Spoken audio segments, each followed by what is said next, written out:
Greetings, everyone, and welcome. My name is Rob Sanders from Simplilearn, and today we're going to talk about content marketing strategy. So buckle up and let's get right to it, and we're going to get right into some of the best practices, some tips, some methodologies, some things you should be doing with content marketing. So right out of the gate, let's start talking about knowing your audience, okay? So content is all about writing for a particular audience. So it's just like speaking, except when we're speaking to somebody, we're speaking directly to them. Content is very similar. And so we have to be able to know our audience ahead of time. So what you can do is collect demographics of your target audience based on who's coming to your website. So you can get that data in Google Analytics under audience. Email subscribers. Who is subscribing to your emails? Who do you already have in your email database? And you can look at social media. You look at Facebook. You can look at the people who are already connected to you. Okay, these are just three of many examples you could be doing to gather data on your audience. Okay, you have to know who your audience is before you start writing. For a successful content marketing strategy, you really just need to know your audience. And basically, you're going to segment them based on their interests. So that content is going to be catered to that audience. Okay, so if it's an audience that likes a specific, product that you offer or feature that's part of that product that you offer, then that's the segment you're going to be writing about. So you need to collect your data on your audience ahead of time. And then you're going to segment that audience, okay? So you're not going to write content for everyone because the shoe doesn't necessarily fit for everyone, okay? The shoe has to fit for a specific foot. And in this case, we're talking about an audience. We need to be able to segment our audience out. And you could certainly segment them out by age, by gender, by education level, by income, by interest. These are just some of the examples. Again, it could be new returning or new users versus returning users. It could be users who have purchased from you in the past versus users who haven't purchased from you in the past. It could certainly be an age range, or it could be even going further on interest level, or a combination thereof. Okay, so for example, you can get that demographic information using Google Analytics. You just got to go into Analytics, under Audience, under Demographics. You're going to see age, and age is broken out by age range, and then you're going to see gender. So you're going to see a breakdown of gender. And use that to your advantage. So if you're going to, write some content and 99% of your traffic is female, the age of 18 to 24, then, that content's going to be catered accordingly. So you could certainly go to Facebook page insights and get some really good demographic data there because Facebook is all about demographics. Okay, so you could see exactly, how many fans you have broken out by men versus women. And then you could see, again, same thing as Google Analytics, you could see an age range breakout.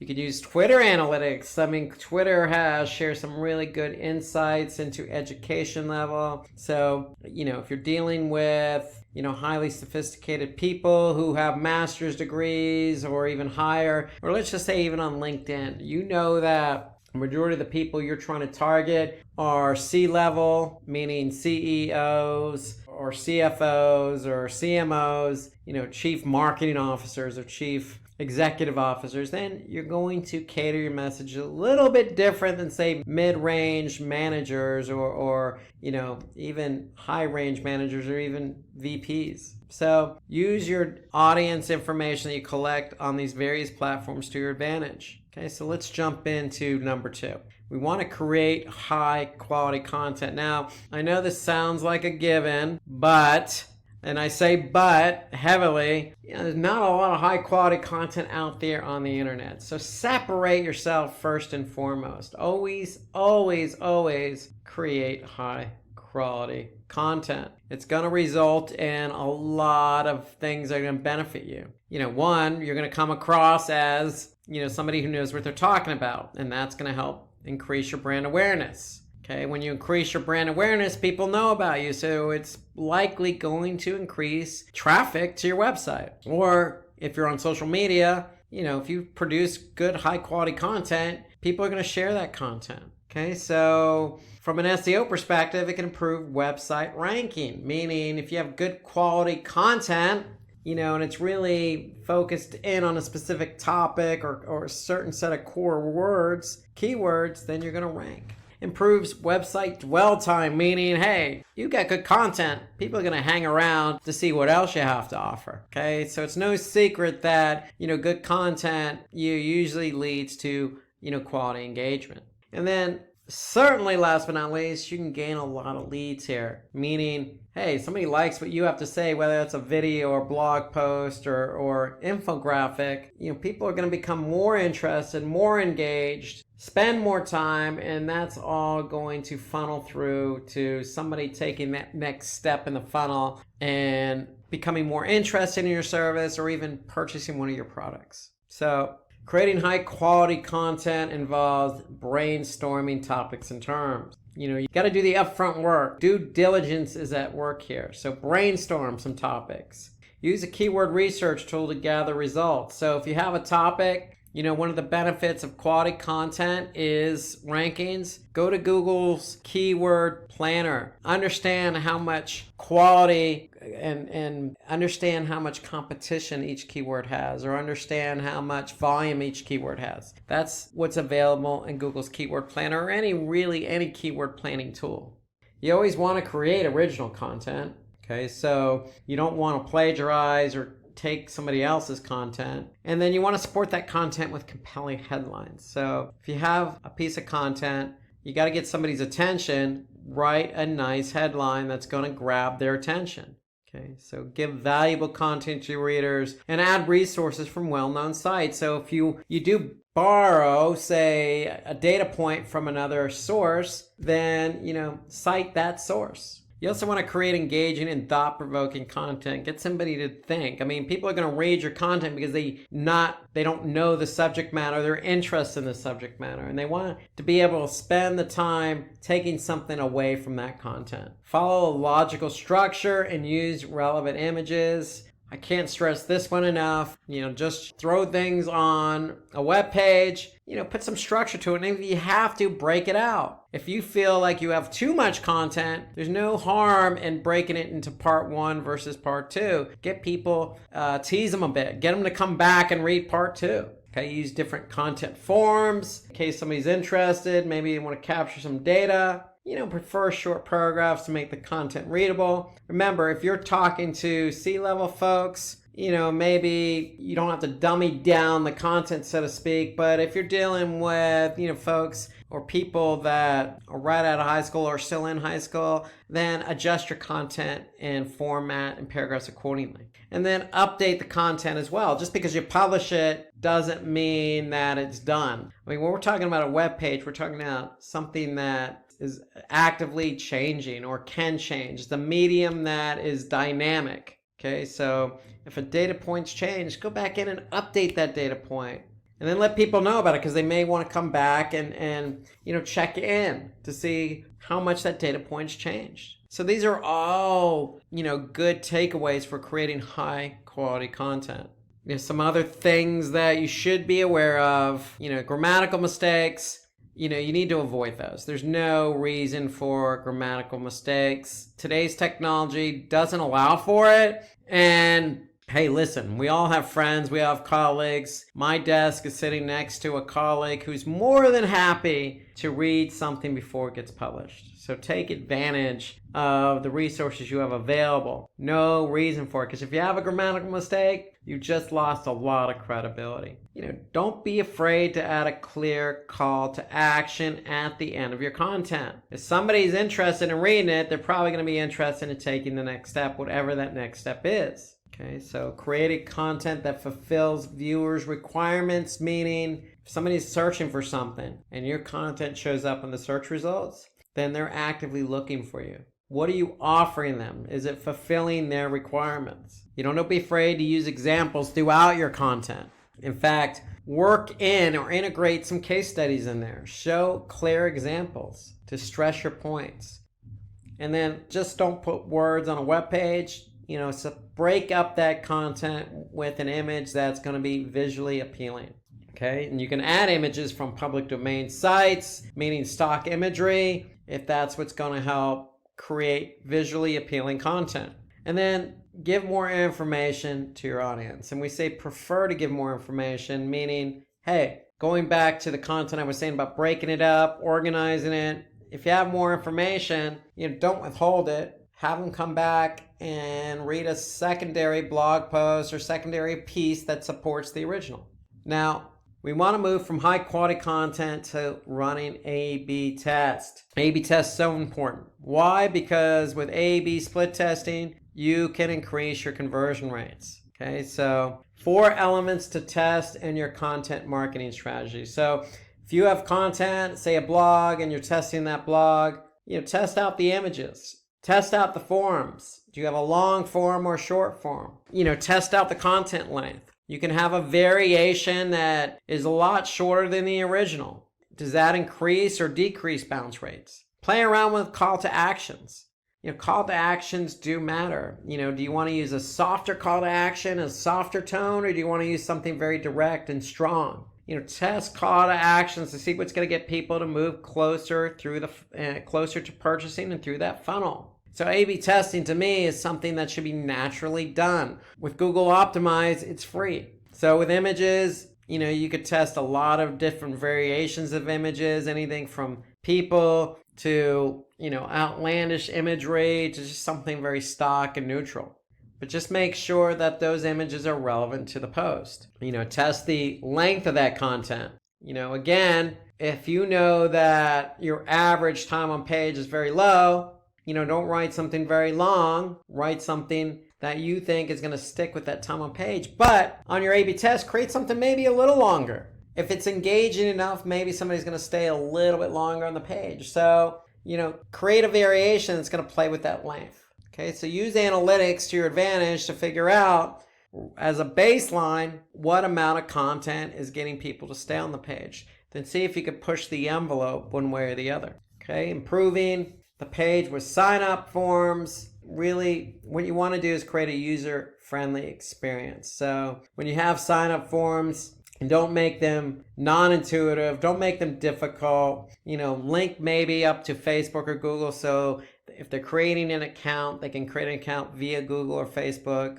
Or, don't put too many forms on the page. And then on those CTAs, as I mentioned, play around with the tone. You can also play around with the color. I test color all the time. Believe it or not, color does matter. Don't use red, use green. People react to different colors. But again, you have cultural variances as well. So you got to take that into account. If you're in the Middle East or the Far East, Asia, color schemes and what you say matters, and it changes versus, say, Europe or the West. Okay, so keep that in mind when you're making changes on color or tone or placement and things of that nature. So you want to conduct a competitor analysis. So we're talking about creating high quality content, testing that content, brainstorming some topics, looking at your audience. You're doing all this work. You might as well take the next step and figure out what it is your competitors are doing. So you can opt for competitive analysis by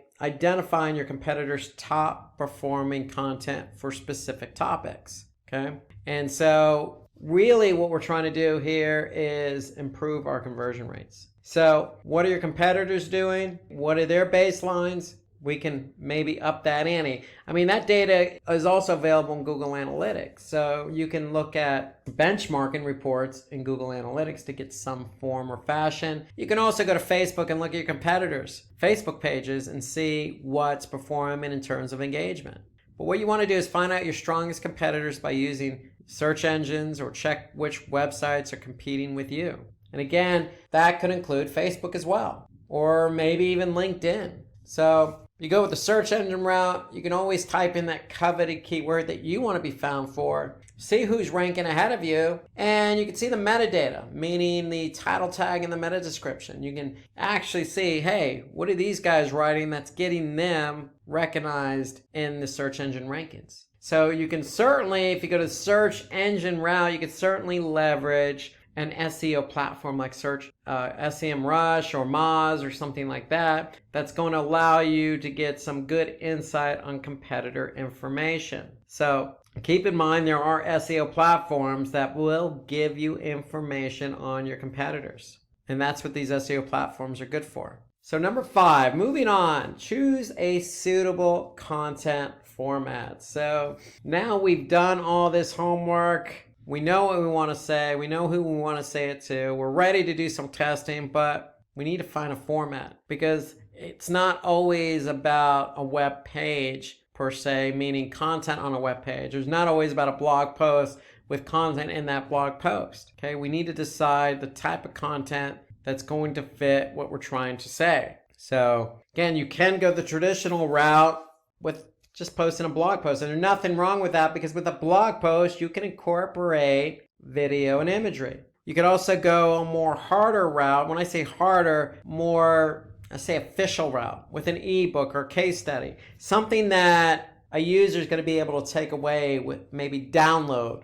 Okay? Something more official, something more in-depth, something with a harder stamp on it. So that shows individuals that you've taken the time, you've done this homework, you've done this research, you've done some really in-depth analysis, and now the proper format for that is not a blog post, it's an ebook. Now, if you're into talking, like I am, then you could certainly do a podcast. And podcasts are always popular depending on the topic. So you got to be aware of the topic. Now, videos are always a good option. You got the likes of video and YouTube and some other, video platforms out there that allow you the ability to get found very quickly, especially with the likes of YouTube. People use YouTube before they go on to purchasing a product. So think about that. So if you're trying to get somebody, if you're trying to sway an audience to move from being a brand awareness and a loyal, customer, to taking the next step, okay, to purchasing more or purchasing for the first time. And so videos kind of help convey that.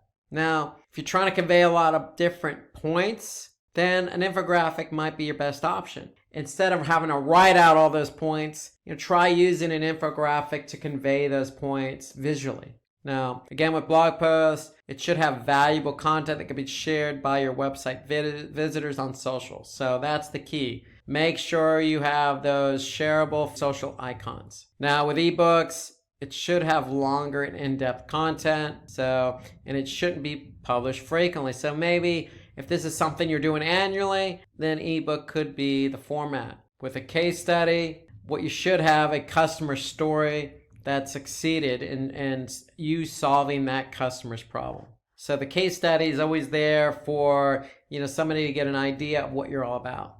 Infographic is just visualizing data in a more organized way, in a more visual way, so somebody understands what you're trying to convey. Now with that podcast, again, suppose your audience doesn't have an interest in reading. Again, it could be a certain age, certain gender, a certain culture. Hey, everybody absorbs information differently. So think about it. Ask yourself, is a podcast the best way to communicate to my target audience? And then videos are highly engaging. They're also shareable on blog posts and pretty much most, if not all, social media platforms. So once you've done that, once you choose the proper format, you want to choose a content management system that's going to work for you. So you want to be able to choose something where you can plan appropriately, produce, manage, publish, and measure results all in one place. There are plenty of content management systems out there that will help you do all of those things. Okay, so some examples are WordPress, HubSpot, Binder. We can list hundreds. If you're into blogging, WordPress is the way to go. If you're into building out landing pages that you want to, share, HubSpot could be the way to go. Okay, there are lots of available options out there. So moving on, number 7, target your audience using emails. Okay, so what are we talking about? Well, we all know what emails are. Emails help us to communicate directly with our target audience and convert them to leads. So email is a good way to follow up with your audience. So if you've done a podcast, follow up with an email. Maybe get them to, fill out a survey via email based on that podcast. Or if you create a podcast about some data that you talked about in that podcast, follow up that with them via email with an infographic, perhaps, okay, built into the email. Okay, there's lots of ways that all these formats can complement themselves via email. Okay, you could certainly take a blog post and package it into an email and have a link pointing back to the blog post, maybe as a teaser. Or if you're doing a series of blog posts, you could tease that in an email. So an email is a good way to, follow up with your target audience indirectly or directly. And when we say indirectly, you can collect emails and send out those emails with, certain information. Or what you should be doing is targeting and segmenting your emails just like you are your content. So if you're producing content for a certain audience, then make sure that particular audience gets that same email. Now, some of the email content that you could share with your target audience are newsletters, okay, seasonal emails, promotional emails, automated messaging. And what we mean by automated messaging, hey, if somebody just purchased from you,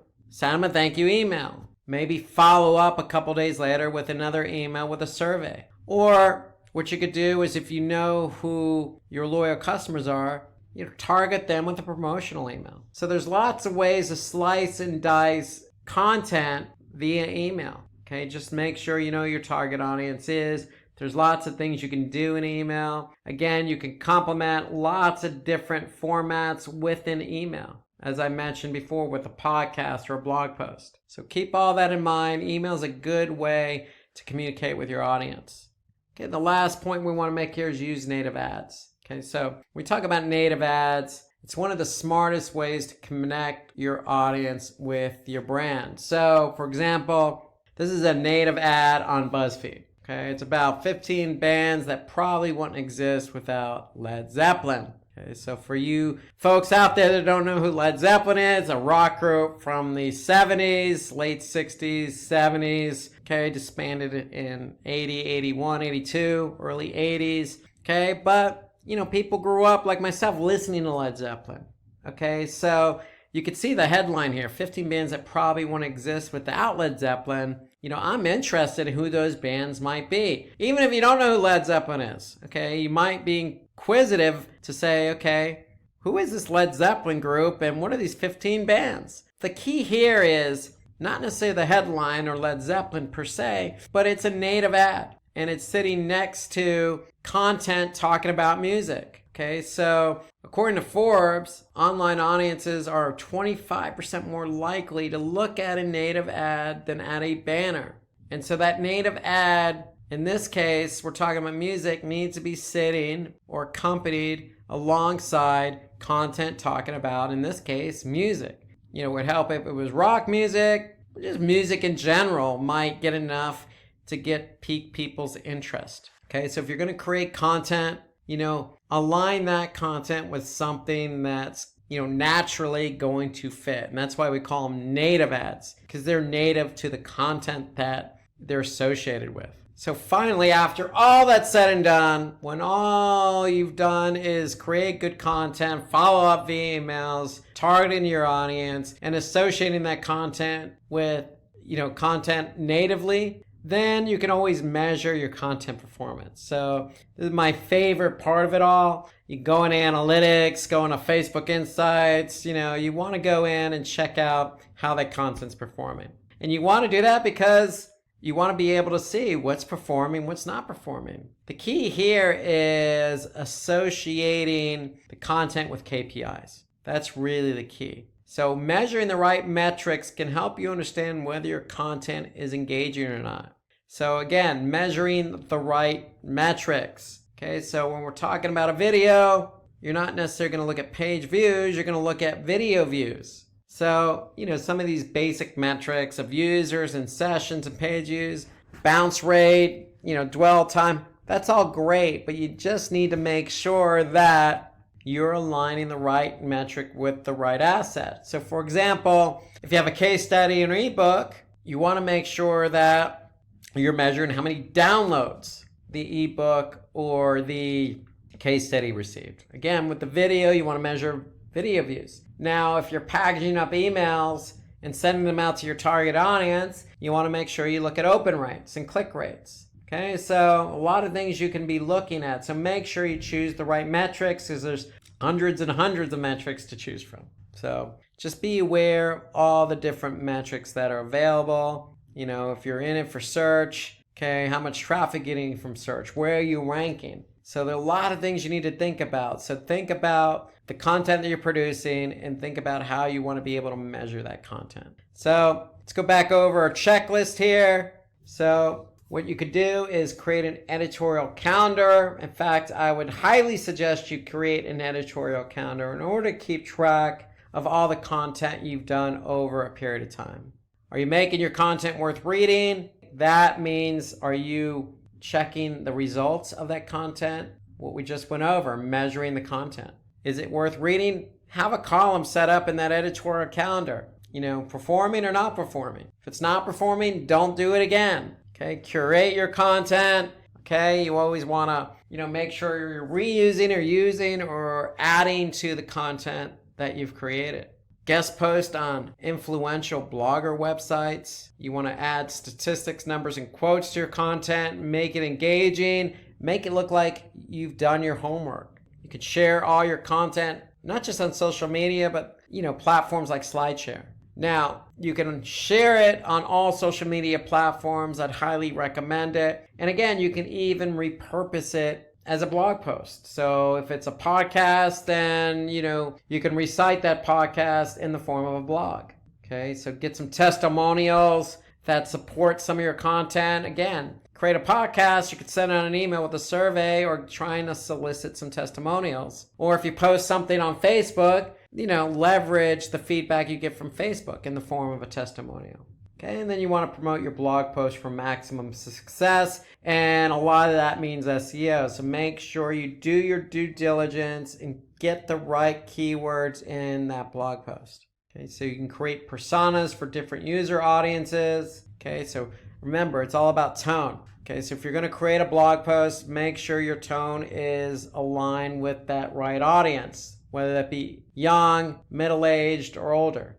Are you choosing the right type of content? Okay, you'll know based on the results. Okay, you want to add H1 and H2 tags on your web pages. Why? Because when we're talking about content, we're talking about organizing the content. And H1 and H2s help you organize the content appropriately. Customize the metadata. Metadata is title tag and meta tag descriptions and even alt tags. Okay, all of that is for search. So you want your content to show up in search, whether that's video, infographic, or blog post. All of it can be shown in search results. So make sure you write a good title and make sure you write a good meta description, because that's what people are going to see when they search. Okay, so you want to create a detailed summary and title. And again, that goes along with the title tag and meta description. And then you want to make it easy for the audience to ask questions and comment on your blog. So don't be afraid, like I'm going to do right now in this video, is if I'm missing anything from this checklist,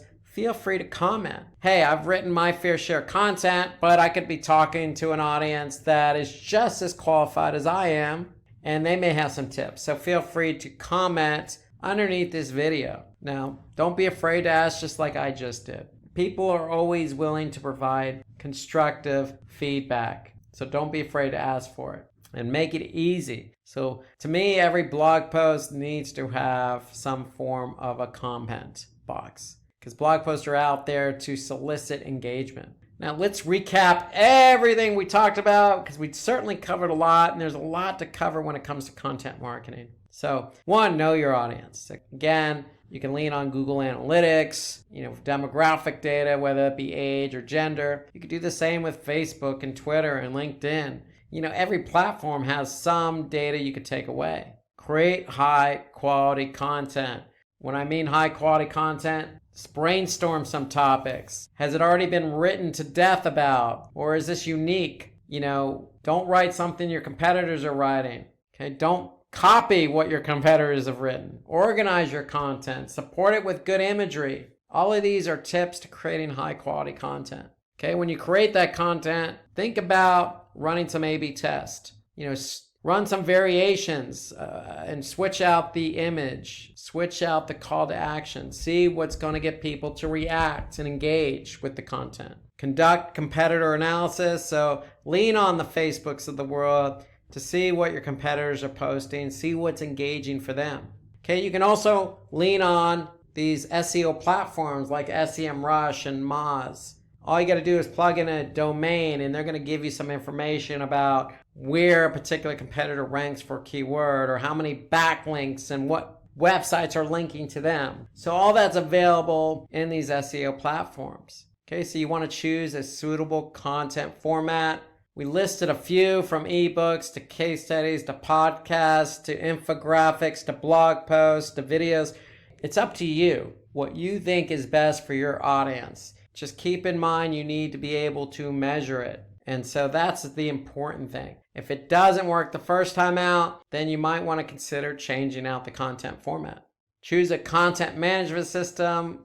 Plenty out there. WordPress is a good one if you're going to be a blogger. Okay, blogging allows you to, post, optimize that blog post. You could have the ability to share that blog post across social platforms, and you can also have that blog post show up in search engine results. So you can't do any of that without a good content management system. So you want to target your audience using emails. Okay, so email is a good way to, again, further communicate with that particular segmented audience. And again, you could use it to send out promotional emails to loyal followers. Or you can use systematic emails to send an email, a thank you email to somebody who purchases, and then another follow-up email. And again, you can repurpose some of the content you've done in another format in the form of an email. So, if you created a video, put that video in the form of an email and send it out to your audience to make sure they're not missing out on that video you just created. So lots of ways to use email. Take advantage of email. It's your ally here. Okay, use native ads. Okay, don't be afraid to put that content and pair it with some other content on another website. It's been proven. People are going to engage in an ad that they see based on the content they're currently reading. Because the ad, if it's native, it's going to be similar in nature to the content they're currently engaged in. And then measure your content performance. I can't say this enough. Make sure you're leveraging Google Analytics. Okay, with Google Analytics or Facebook Insights or Twitter or LinkedIn or any other platform you're running on, they're going to have data on what you've posted. So take advantage of it. Align your KPIs. So if it's an ebook or case study, don't measure just traffic. Measure how many people are actually downloading them. Okay, if it's a video, how many people like the video? How many people are commenting? How many people are sharing the video? How many people are subscribing to your playlist based on that video content? Okay, so these are all things you can measure. Okay, so every platform from WordPress to YouTube to Reddit has some form of analytics associated with it. A lot of information on content marketing. If you have any questions or comments, feel free to post right underneath this video. Thanks for paying attention. I appreciate it. If you need more information, please visit us at Simplilearn.com. Thank you.